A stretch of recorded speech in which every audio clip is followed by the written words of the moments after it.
Assalamualaikum warahmatullahi wabarakatuh. Saya Siva Suci Ramadhani 2511102433167. Di sini saya akan menjelaskan tentang materi ragam bahasa Indonesia dan juga menjelaskan rangkuman dari 3 buku. Pertama, kita masuk ke dalam materi ragam bahasa Indonesia. Jadi, untuk poin pertama itu ialah ragam bahasa ilmiah. Ragam bahasa ilmiah adalah bahasa yang digunakan untuk melakukan hal-hal yang berhubungan dengan suatu ilmu pengetahuan. Bahasa ini dipakai untuk menyampaikan hasil dari kegiatan ilmiah seperti seminar, diskusi, lokakarya, dan juga publikasi ilmiah. Nah, bahasa ilmiah ini digunakan oleh ilmuwan untuk menjelaskan atau berbagi informasi ilmu untuk masyarakat.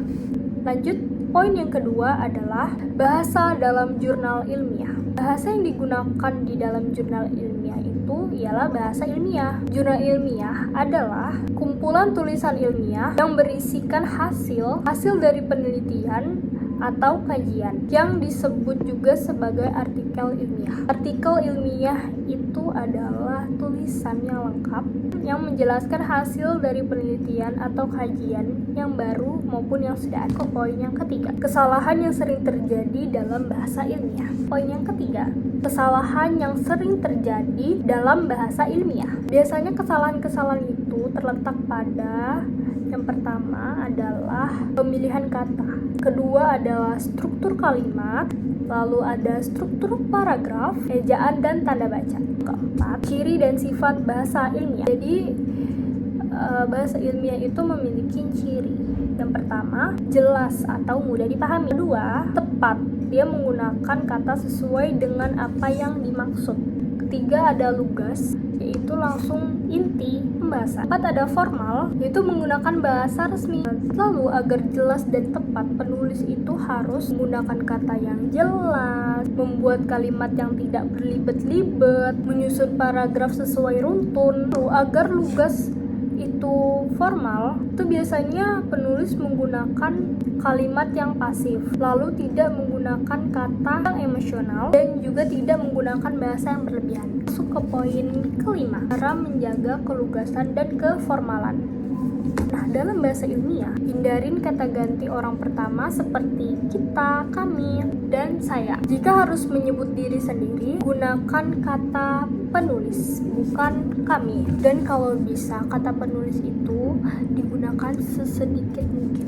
Masuk ke poin ke-6, ciri-ciri bahasa ilmiah. Pertama ada cendika. Jadi cendika ini merupakan bahasa yang digunakan untuk menunjukkan cara berpikir logis dan tepat.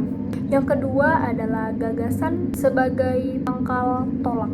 Jadi maksudnya itu kalimat lebih fokus pada ide atau gagasan, bukan penulisnya. Yang ketiga ada formal dan objektif. Bahasa resmi dan tidak dipengaruhi oleh perasaan. 4. Ringkas dan padat. Kalimat itu tidak bertele-tele, jadi langsung pada intinya. 5. Konsisten dalam penggunaan kata, istilah, ejaan, dan juga tanda baca. Jadi harus sama, tidak berubah-ubah. Yang terakhir menggunakan istilah yang teknis. Jadi dalam bahasa ilmiah itu biasanya menggunakan istilah yang khusus sesuai dengan bidang ilmu. Misalkan dalam bidang keuangan nih, ada tuh namanya istilah suku bunga, debitur, kredit, dan juga moneter. Jadi segitu aja materi yang bisa saya jelaskan, lebih mudah dipahami.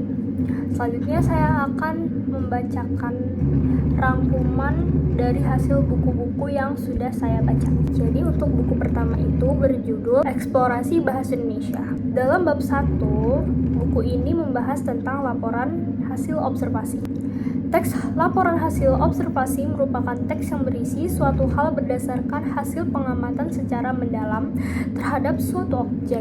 Nah, tujuannya itu adalah untuk memberikan informasi tentang klarifikasi suatu hal berdasarkan fakta sesuai kriteria tertentu sebagai hasil pengamatan secara sistematis dan juga objektif, serta untuk memecahkan suatu permasalahan berupa hipotesis hasil pengamatan. Laporan hasil observasi juga memiliki ciri-ciri. Pertama itu objektif atau berdasarkan keadaan objek amatan tanpa ada pengaruh pribadi dari penyusunnya.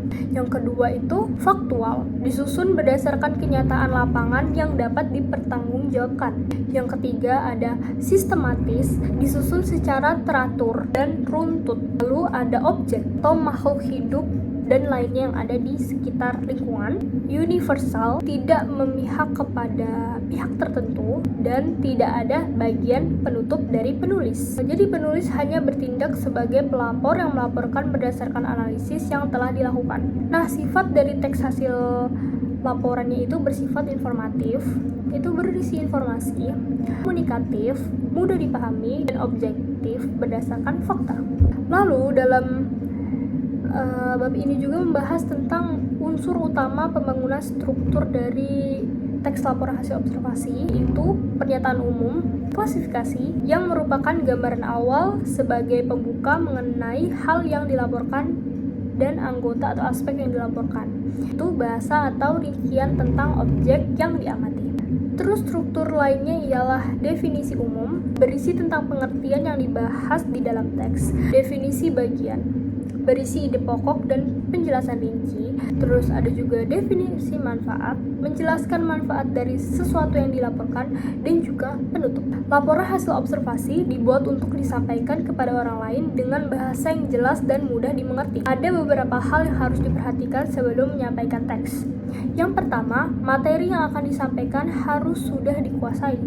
Lalu bahasa yang digunakan efektif dan komunikatif, dan memperhatikan aspek-aspek berbicara seperti vokal, intonasi, artikulasi, dan sejenisnya. Lanjut masuk ke buku kedua yang berjudul Dimensi Bahasa dari Perspektif Linguistik dan Cabang Ilmu Lainnya. Pada rangkuman bab 1 ini, dia membahas tentang dimensi bahasa. Bahasa adalah fenomena sosial dan dapat didefinisikan berdasarkan asal-usulnya, kebergantungannya pada masyarakat, dan fungsinya. Bahasa sebagai pembaruan sistem tanda dan hubungan. Pada saat yang sama merupakan interpretasi realitas dan bentuk pengetahuannya. Dibandingkan dengan realitas, bahasa merupakan fenomena yang terputus-putus, yaitu fragmentaris karena ia mengelompokkan realitas yang berkesinambungan menjadi bagian-bagian sistem dan lainnya.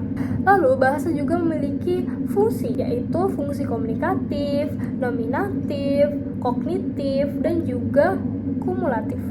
Fungsi komunikatif memastikan hubungan sosial, kehidupan dalam masyarakat.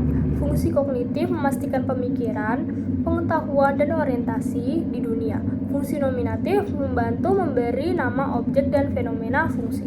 Kumulatif memastikan akumulasi, kontinuitas pengetahuan dan keberadaan seseorang dalam sejarah.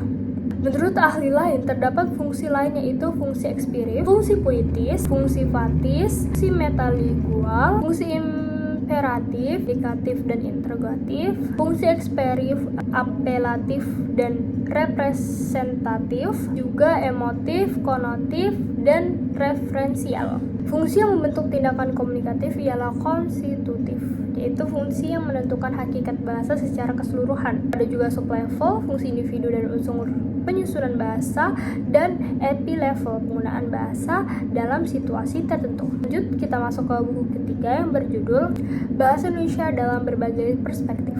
Jadi dalam bab 1 ini membahas tentang bahasa memiliki konsep kedudukan dan fungsi. Bahasa yang dimaksud adalah bahasa yang disampaikan lisan maupun tulisan. Hal tersebut merupakan fungsi dasar bahasa yang apabila dikaitkan dengan kedudukan manusia sebagai anggota masyarakat, bagian dari lingkungan sosial dan sebagainya yang memiliki peran lebih kompleks. Bahasa Indonesia sebagai bahasa nasional dengan perjalanan sejarah yang panjang. Singkatnya, dulu bahasa Melayu dipergunakan oleh masyarakat Indonesia, sehingga pada tanggal 28 Oktober dari bahasa Melayu berubah menjadi bahasa Indonesia. Bahasa Indonesia Indonesia juga sebagai bahasa negara, yakni sebagai bahasa resmi kenegaraan. Bahasa Indonesia juga bahasa yang dipergunakan sebagai pengantar dalam dunia pendidikan dan juga sebagai bahasa penghubung politik antar negara. Oke, baik, itu saja yang bisa dapat saya sampaikan, saya bacakan dari rangkuman dari 3 buku yang saya sudah baca. Terima kasih. Assalamualaikum warahmatullahi wabarakatuh.